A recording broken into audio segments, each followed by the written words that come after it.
သူနဲ့မယူခင်တော့ကြာကျွန်တော်ကဟိုအများနဲ့စပိန်ပေါ်မှာရှိရများတယ်ဟိုသူနဲ့ကြာသူ့ကိုအချိန်ပေးရပါဗာလေးပြောင်းလဲဟွာလဲဆိုညဆိုကျွန်တော်အင်ကြီးဝတ်အိတ်ခိုင်းကျွန်တော်တယောက်တည်းနေတော့ကျွန်တော်ညအင်ကြီးဘယ်တော့မှမဝတ်ဘူးဟုတ်ပါရဲလဲတောက်တယ်ဘီယာလဲတောက်တယ်မူးရစေးဝါးတာမသုံးတာဘာလို့လဲဆိုမူးရစေးဝါးကြဥပဒေနဲ့ညှိမှာဆိုလို့လေရက်တို့ဘီယာတို့အဲ့တရားဝင်ရောင်းတဲ့ဟာတွေကတော့ချသလားမမင်းနဲ့အခုကနည်းနည်းရှော့တာပဲရှိတယ်ဟုတ်မိမရှော့ခိုင်းတာဟုတ်မိမရှော့ခိုင်းလို့တော့မဟုတ်ဘူးလေဒါပေမဲ့ဟိုဘယ်လိုခေါ်မလဲအိမ်အောင်ကြွားပြီဆိုတော့ဒါဒီဇနီးမယားကိုဒါတပွားလုံးကိုကတာဝန်ကျေရမှာလေအဲ့ဒါတာဝန်ကျေဖို့အတွက်ကိုယ့်ဘက်ကိုဘတ်ဂျက်လေးကိုနည်းပြန်ထိန်းနေတယ်လို့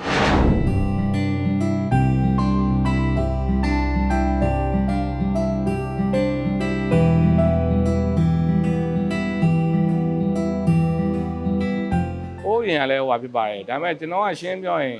ကျွန်တော်ကိုယ်တိုင်ကကျွန်တော်မျိုးသမီးကိုကျွန်တော်ကဘာလုပ်ကျွန်တော်ခွင့်တောင်းတဲ့အချင်းရှိတယ်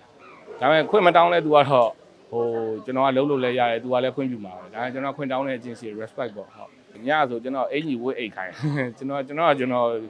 ယောက်တည်းနေတော့ကျွန်တော်ညအင်ကြီးဘယ်တော့မှမဝတ်ဘူးဟုတ်ပါပြောင်းလဲရတော့စပိန်စီးတာအများကြီးရော့ပါ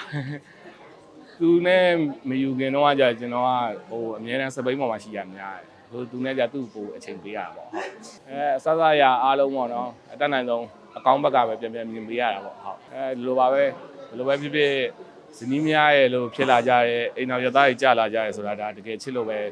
ဟိုပေါင်းတင်လာကြတာလေအဲ့တော့ကျွန်တော်တယောက်တည်းမှမဟုတ်ပါဘူးတခြားအိမ်တော်တွေအကုန်လုံးလည်းအဲ့လိုပဲချစ်ကြမှာပါဟုတ်သူဘာပဲလုပ်လို့ကိုယ့်ဟာကိုယ်ဆုံးဖြတ်လိုက်တဲ့အရာတခုတည်းနောက်ဆုံးရှင်းပြောရင်ပြောပြလိုက်တဲ့ခါကျရင်သူဒီနားလေတဲ့အော်ဒါအကြောင်းသူလောက်တာဆိုတဲ့ဥစ္စာလေးပေါ့ဒါလေးတွေကလည်းကျွန်တော်တို့ဝမ်းသာစရာလေးပါဟုတ်ရဲလဲတောက်တယ်ဘီယာလဲတောက်တယ်မူးရစေးဝါးတာမသုံးတာဘာလို့လဲဆိုမူးရစေးဝါးကြဥပဒေနဲ့ညှိမှာဆိုလို့လေရက်တို့ဘီယာတို့အဲ့တရားဝင်ရောင်းတဲ့ဟာတွေကတော့ချသလားမမင်းနဲ့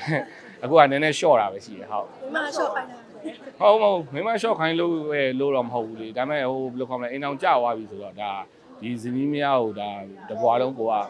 တာဝန်ကျေရမှာလေအဲ့ဒါတာဝန်ကျေဖို့အတွက်ကိုယ့်ဘက်ကိုဘတ်ဂျက်လေးကိုနည်းပြန်ထိန်းနေတယ်လို့စိတ်ပိုင်းဆိုင်ရာအကြောင်းလေးတွေဖြစ်သွားတာအေးပေါ့နုညံ့ပါလောက်ချမှုတွေကလောက်ဖြစ်ပါရဲ့ဟိုဇာကားအစုံလိုက်ရိုက်ဖြစ်တယ် character အစုံလိုက်ရိုက်ဖြစ်တယ်အခုနောက်ပိုင်းလေးဆိုပိုပြီးကောင်းတယ်ဆိုတာဒါပေမဲ့ကျွန်တော်တို့ကဘယ်လိုလဲဆိုတော့ရက်အများကြီးတော့မပါဘူးကားတကားမှာရက်နည်းနည်းပဲပါတယ်ဒါပေမဲ့အဲ့လို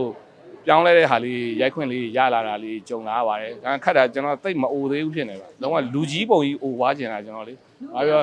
လူကြီးကန်းဆိုပါပြောနည်းနည်းပိုရရမလားလို့အခုကကျွန်တော်ကဟိုလူငယ်မင်းသားလေးတွေနဲ့ဘော်ဒါဖြစ်တွဲဖို့ကလည်းကိုလိုကန်လန်နေဖြစ်နေလေကြီးတာမကြီးနိုင်ဘူးဖြစ်နေဟုတ်ပါ